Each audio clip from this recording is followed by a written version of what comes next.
चलिए एक छोटा सा क्वेश्चन हम देख रहे हैं यहाँ पे कैपिटल बजटिंग के पार्ट से, जहां पे डेप्रिसिएशन अगर डब्ल्यूडीवी से है तो सीएफएटी कैसे निकलना और कैलसी का यूज कैसे करना है। ये बहुत बड़े क्वेश्चन में ये छोटा सा पार्ट रहेगा। तो यहाँ पे सिर्फ आपको छोटा सा ट्रिक सिखा रहा हूँ, कैलसी कैसे यूज करना है, optimum utilisation of calculator. Okay, so that आपके बड़े बड़े क्वेश्चन में टाइम बचे और बड़ा क्वेश्चन छोटे टाइम में हो जाए। चलो क्या क्वेश्चन दिया है, A limited is planning to purchase one asset costing ₹3 lakh, depreciation allowed at WDV method से 20% डब्ल्यूडीवी। फिर बोला है ईबीडीटी, बोले तो earnings before depreciation and taxes.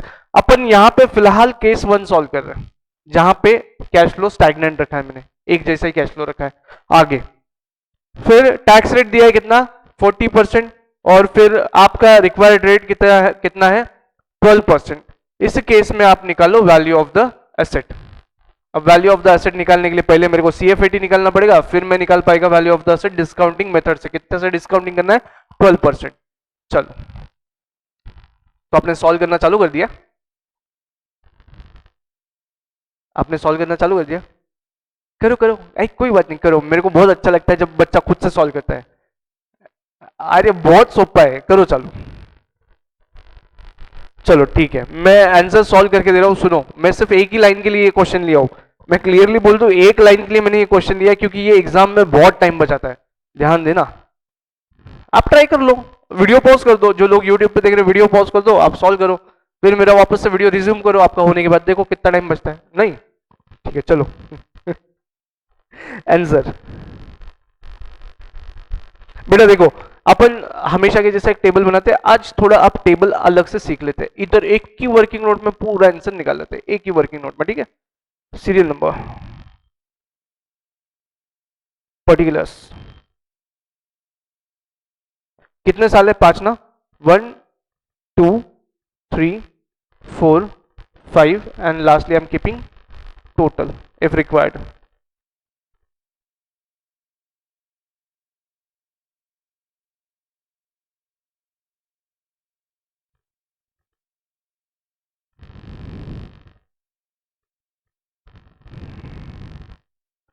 मेरे को एक बात बताओ, ईपीडीटी कितना है, 1 लाख है ना, 1 लाख 1 लाख 1 लाख, कॉपी कर लिया मैंने।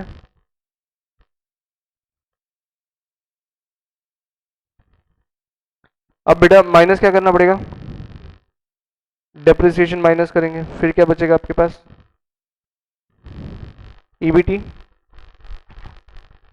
है ना, ईबीटी बचेगा, फिर क्या करना पड़ेगा,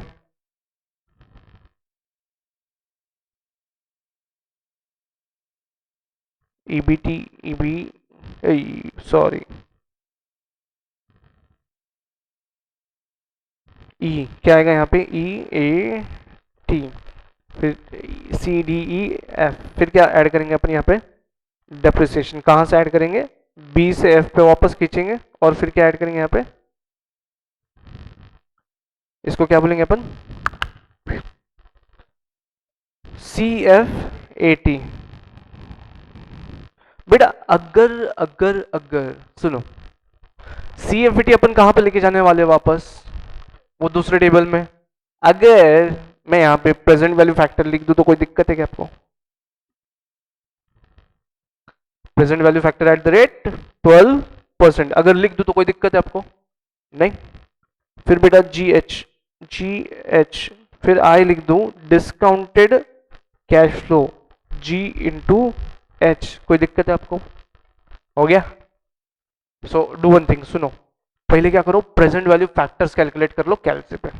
बहुत मतलब कॉम्प्लेक्स क्वेश्चन तो नहीं है, सीधा सीधा है। 1 डिवाइड बाय 1.12 इक्वल टू, तो 0.892, यहां तक लिखते 3 डिजिट तक, फिर 0.797, फिर इक्वल टू 0.711, फिर इक्वल टू 0.635, फिर इक्वल टू 0.567।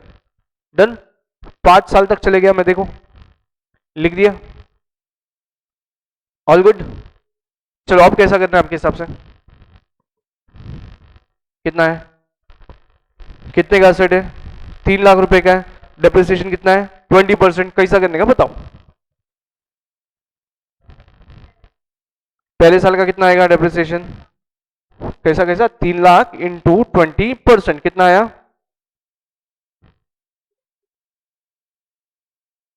कैसे?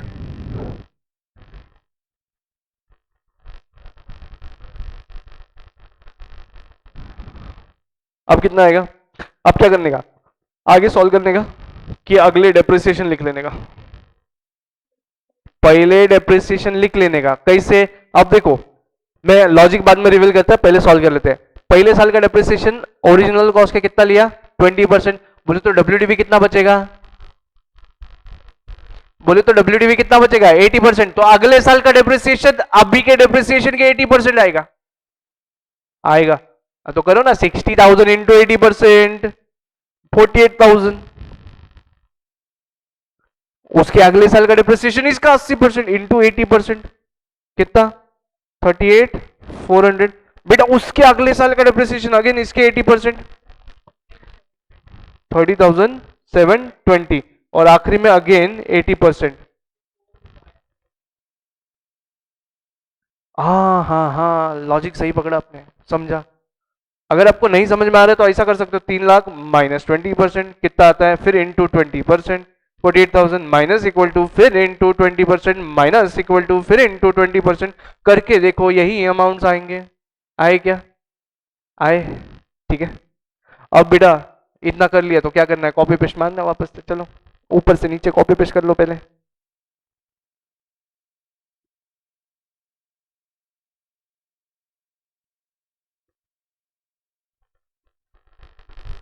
देखो ये सॉल्व करने का टेक्निक है, ये बहुत कम टाइम लेगा एग्जाम में। अरे यार ऐसा हो गया क्या, घाई गड़बड़ में ऐसा हो जाता है बोला कि एग्जाम में ध्यान देना। मैं थोड़ा एक्साइटमेंट में लिख दिया, आई एम सॉरी। कोई बात नहीं। डेप्रिसिएशन 60,000, वो क्या है ना बेटा, बहुत दिनों बाद मैं कैपिटल बजटिंग आज फिर से सॉल्व किया, मेरे को बहुत मजा आया। तो देखो एक्साइटमेंट के चक्कर में कुछ गड़बड़ ना हो जाए, इस पर ध्यान जरूर दें। अब सॉल्व करते हैं, सुनो कैसे। अब देखो कैलसी कैसे भारी से यूज करना है। पहला कैलकुलेशन 1 लाख माइनस 60,000 कितना आया? 40,000 into 40% 16,000 minus equal to 24,000 plus कितना? 60,000 इंटू 0.892 एम प्लस कितना? एम प्लस ना 74,928। फिर एसी दबाया। आई एम यूजिंग कैसियो का कैल्सिया, आई एम यूजिंग कैसियो का कैल्सी। उस केस में मैं बोल रहा हूं एसी क्लियर भी कर दोगे तो एम प्लस जैसे को वैसा ही रहेगा, एम प्लस जैसे को वैसा ही रहेगा। फिर दूसरा कैलकुलेशन 1 लाख माइनस 48,000 तो आया 52,000 इंटू 40% तो आया 20,800। तो माइनस इक्वल टू किया तो आया 31,200। तो प्लस किया 48,000 79,200 इंटू 0.797 इक्वल टू 63,122। एक बार एम प्लस फिर एसी दबा दिया। आया?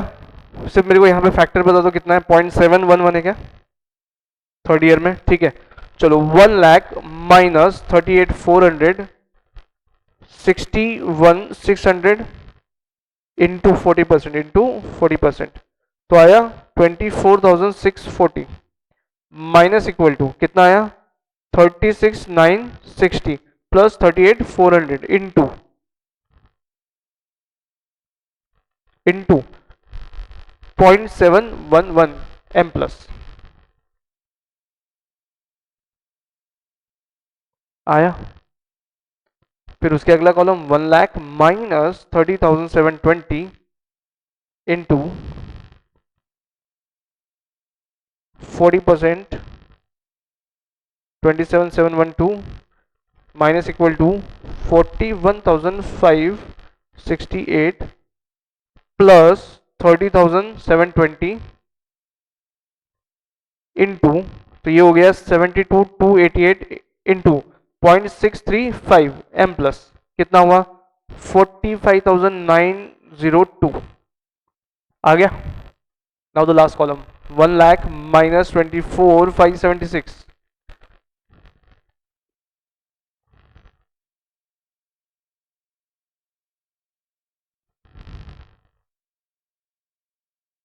into 40%, 30,169 माइनस इक्वल टू 45,254, फिर plus 24,576 into 0.567 equal to M plus N MRC 277,128 आया आपका आंसर।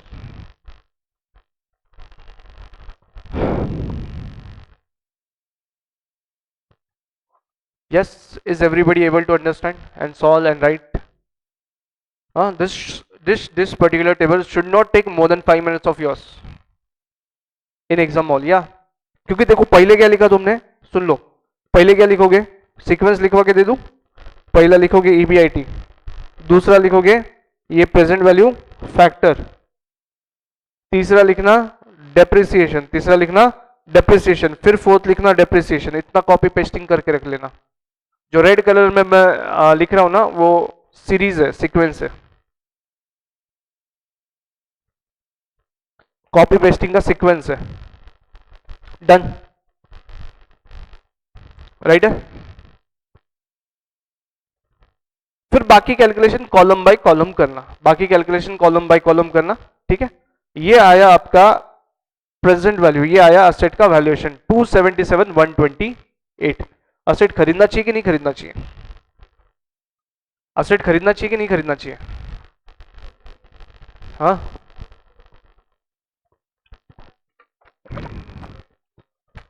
सर देखो वैल्यूएशन कितना है अपनी नजरों में 277,128, लेकिन असेट कितने में प्राइस किया उसने 3 लाख में, हाँ। इनिशियल आउटफ्लो कितना होगा,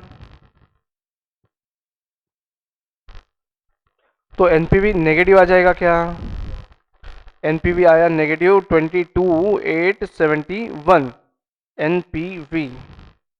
कंक्लूजन प्लस माइनस हो सकता है 2-5 रुपया। Conclusion NPV is negative,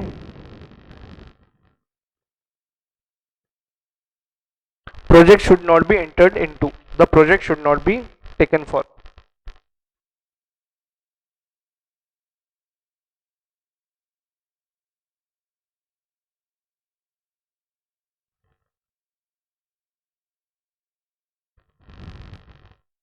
The project should not be considered. Done? Done? अभी भाई साहब देखो मैं आपको ना छोटे छोटे पार्ट्स में सिखा रहा हूं, मतलब बड़ा क्वेश्चन कैसे आता है। अभी आपको CFAT निकालना सिखाया, इसके बाद है ना वो EBDT भी निकालना बताएंगे आपको, वो भी कैलकुलेट करो, ये भी कैलकुलेट करो, सब कैलकुलेट करो पूरा पूरा। मतलब EBIT जैसा सेल्स से लेके तो EBDT तक आ गए, फिर डेप्रिसिएशन भी कैलकुलेट कर लिया, फिर CFAT भी कैलकुलेट कर लिया, पूरा कैलकुलेट करना है आपको। और ये रहेगा आपका पूरा कैपिटल बजटिंग का एक क्वेश्चन जो 10 से 12 मार्क के लिए आएगा। ये क्वेश्चन आएगा 2 से 3-4 मार्क के लिए, ज्यादा नहीं आएगा, 4 मार्क से ज्यादा नहीं आएगा ये क्वेश्चन। आज की डेट में आपको चैप्टर ज्यादा है और मार्क्स कम है, इसलिए बड़ा क्वेश्चन कम मार्क्स, ऐसा रेशियो प्रोपोर्शन रहने वाला है। लिखना ज्यादा है, आपको ध्यान देना, एडवांस अकाउंट्स पे भी बहुत लिखना है। Same goes with other subjects, syllabus है ज्यादा, मार्क्स है कम, लिखना बहुत है आपको, ठीक है। I hope you understood the logic, the way you should complete any question. एक बार वो मेथड अडॉप्ट कर लिए तो आपको आना चाहिए। ऑलराइट, मिलेंगे अपन अगले सेशन में, till then enjoy studying, thank you.